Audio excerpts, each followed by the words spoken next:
Yan guys, may sintonis tayo dito, siling green, siling pula, at tuna, isdang tuna. May luya rin tayo dito, saka sibuyas.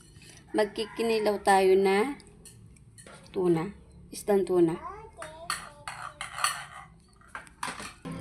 Yan ngayon guys, ay tatagda rin naman natin yung tuna.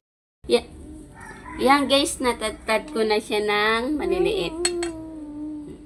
Yan. Tatagda rin na natin ang sibuyas at luya. Yan guys, nahiwa na natin yung luya at saka sibuyas. Siling green at saka siling pula. Giwa tayo.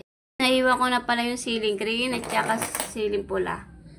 Natin yung sili sa nahiwa nating tuna.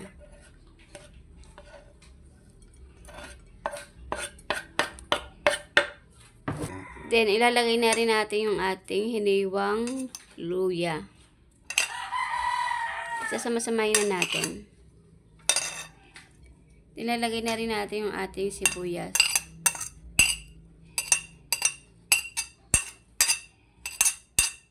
Lagyan natin ng paminta.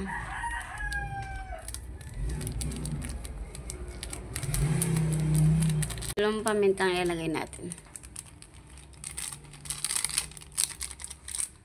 Hindi natin siya ng konting asin.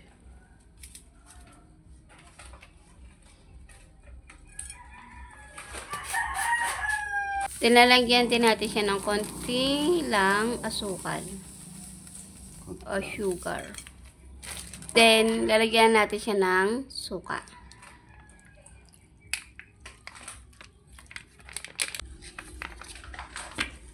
Then, imimix natin. Ay, lalagyan din pala natin siya ng sintunis or calamansi.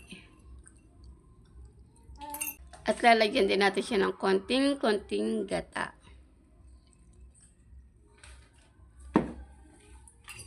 Then, imimix natin.